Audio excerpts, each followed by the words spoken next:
Hello, I'm Rick Barclay, and I'm with Piano Clubhouse, and today we're going to learn the song Stay the Night by Chicago. It was written by Peter Cetera and David Foster. This was in the mid-'80s. Big and mega huge hit for Chicago.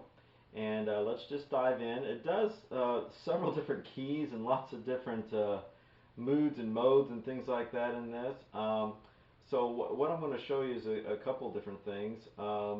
One is that it's kind of quasi A minor to begin with, but then it does have a sharp in it, so it's kind of like gravitating between a couple different keys and almost kind of maybe modal in a way. So I'll just give you the A minor scale to begin with here. A, B, C, D, E, F, G, A.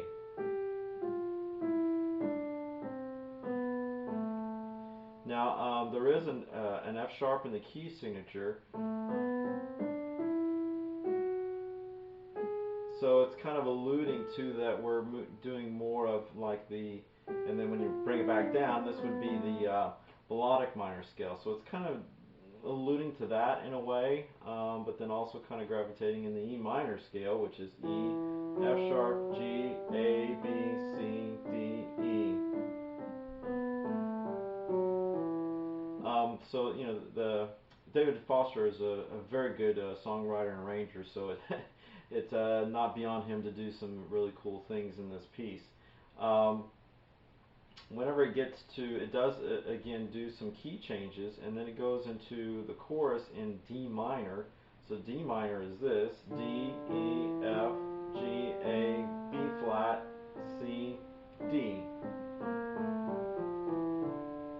Okay, and then I've already showed, I think I showed you the E minor.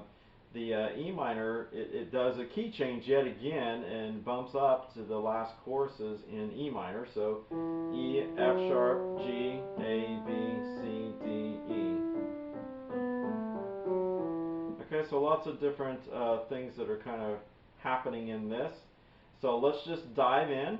Let me just play a couple of 2 or 3 measures of this and then go back and explain what's happening.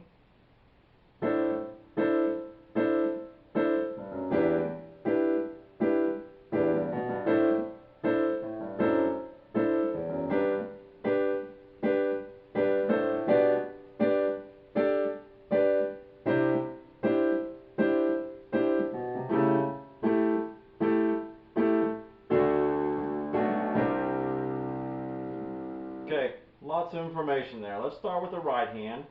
And what's kind of cool and unique about this is I'm doing some kind of unorthodox, if you will, fingering with this, but it works for me. And I was shown this actually by an instructor I had years ago, and so I utilize this technique for this particular song. But it's basically an A minor 11, so A minor 11 would be this, which those are the notes I'm playing. But instead of stretching my hand out like that, what my instructor showed me was, why don't you play those 2 notes with your thumb? That way it leaves you to where that you can, easily move and do the other tones which are happening in the next measure, which are the same 2 tones right there. So kind of, again, unorthodox, but it works. So I want to show that to you today as well, and you saw me playing it. So the D and the E are going to be played with your thumbs. So see, you just have to kind of lay it across there and get both notes with one finger, so to speak, with your thumb, lined sideways, and then A and then C up on top. So it's just doing, basically it's what we call staccato quarter notes. 1, 2, 3, 4, and then the next measure changes to an E minor 7. So this is again the D and the E, so with our thumb, and then we're changed to our G and our B. And again, it's just doing quarter notes. 1, 2, 3, 4. And then the next measure goes back up to where I was, so it's the same fingering and the same notes. 3, 4. Now, the 4th measure switches just to the plain old G chord. So I got rid of my thumb going over 2, and it's just moved, gravitated, if you will, just kind of shifted to where it's just playing 1 note on the D, and then it's G and B. 1, 2, 3. And on the and of 4, and it would be the A and the C, to a G, G, B, D,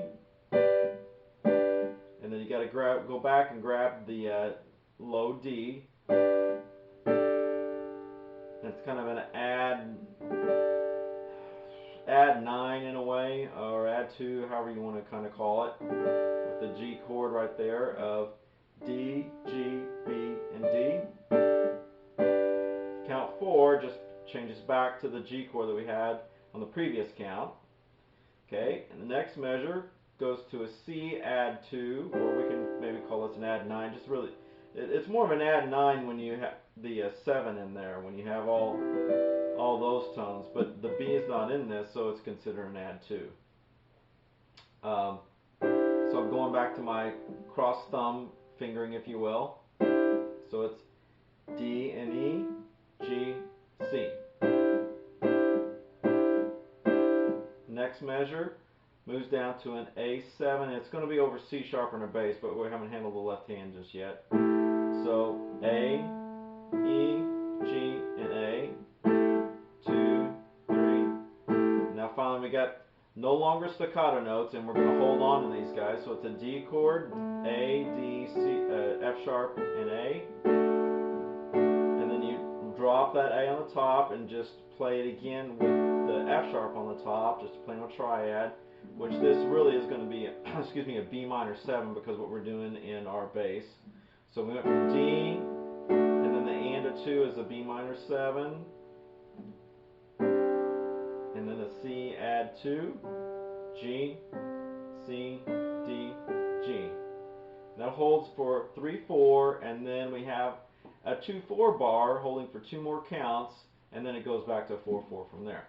Alright, now let's go back to the very beginning of this, and we'll add our left hand. Again, this is all staccato stuff that's happening in 4-4. So 1, our left hand we got A, 2, 3, 4.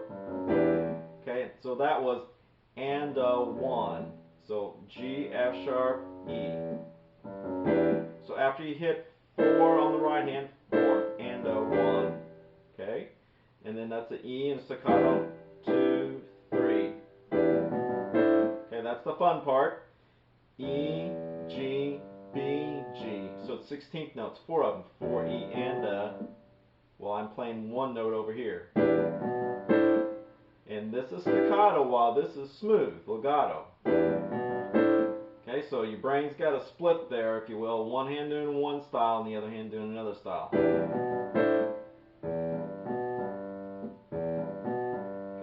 Downbeat to an A minor 11. So A in the bass, and then I already showed you the right hand. Okay, so that was on the and a 2 and 3. So that was legato into a staccato. So staccato, legato, staccato. So that's A, G, F sharp. I'm off on the F sharp. That's count 3. Okay, and then we're going to the G chord. And that was and 1. So smooth and then staccato off. So E, F sharp, G. 2, 3. Now those are legato, so it's a G, A, and then to a staccato B. So this is a G over a B chord.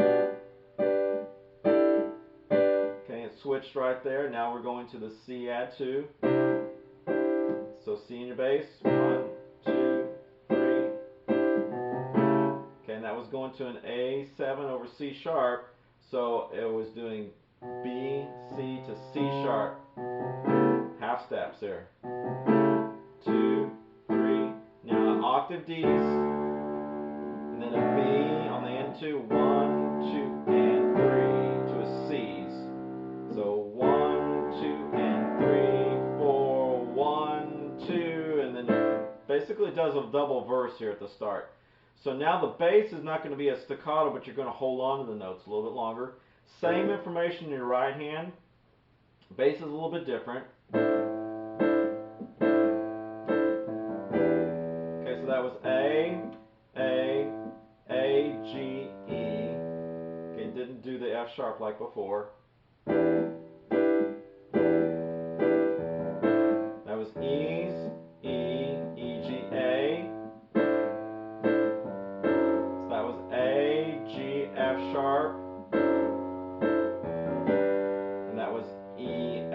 sharp, G. Okay, let me do all that again. This is the second half of the first verse.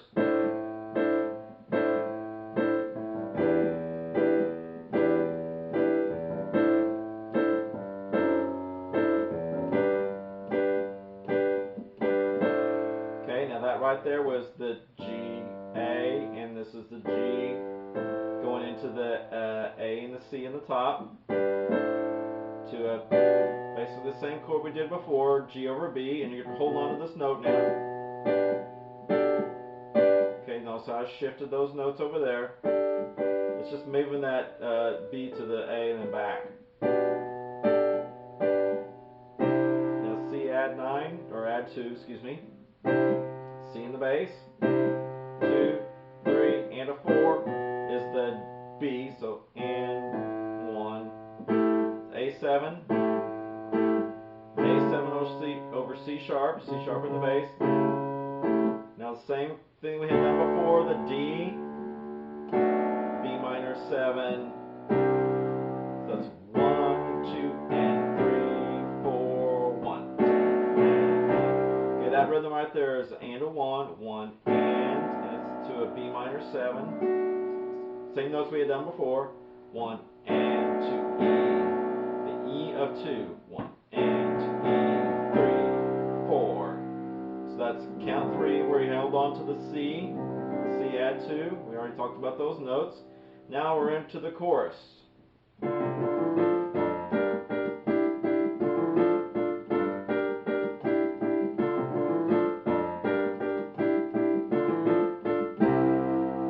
Okay, so what that is, right hand only, pulsating eighth notes here, D minor, D, F, A, 1 and 2, and count 3 goes to a G minor for 3 and, so D, G, B flat, 3 and, count 4, still part of the G minor structure, but we're adding an extra tone in here that's kind of outside the chord, so it's like the 6th tone. D, E, G. So that's 4 and. Okay, let me play that again. 1 and 2 and 3 and 4 and. The next measure basically does the same thing. 2 and 3 and 4 and next measure same thing. 1 and 2 and. So on the fourth measure is what's different. So it's D's and 2 to a C triad, C, E, G. Okay. So what's different about all this through these measures is what's happening with the bass. And it's what's kind of the fun part, if you will. Okay, D, C, D, E, F, that's on count 2. So 1, E, and 2, and. So octave F, 2, and 3, 4, and then off on 4. So I'll put all that together. And one more time.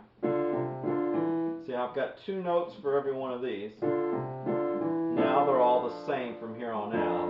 And I'm off on the G. Okay, the next measure now, left hand is 1 E and 2 and. And those notes are D, E, F, G. 1 E and. See how those line up on the end? 1 E and, 2 and.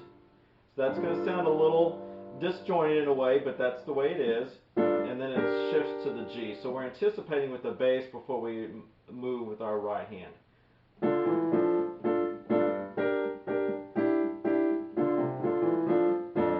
Okay, so it does this again.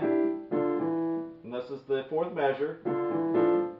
And that's where we do octave C's down here with our C chord. So 1 E and 2 and 3 and 4 and again.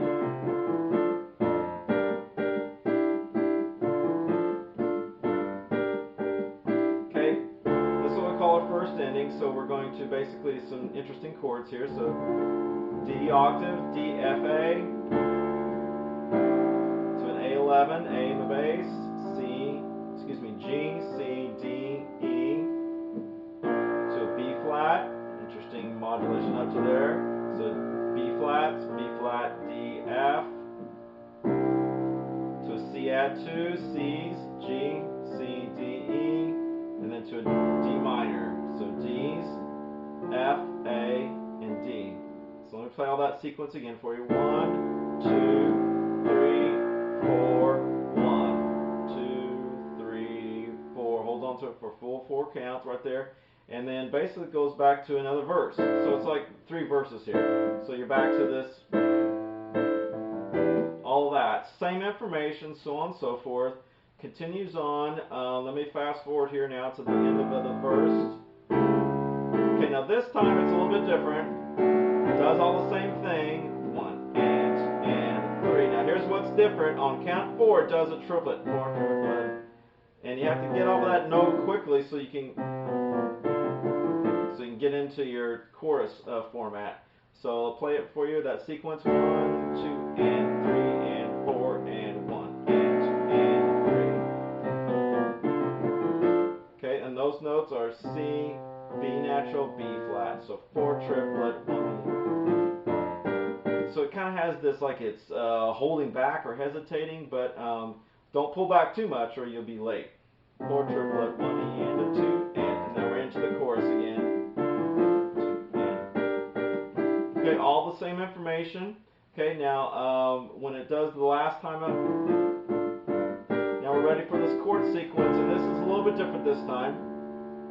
D, A minor over C, so C,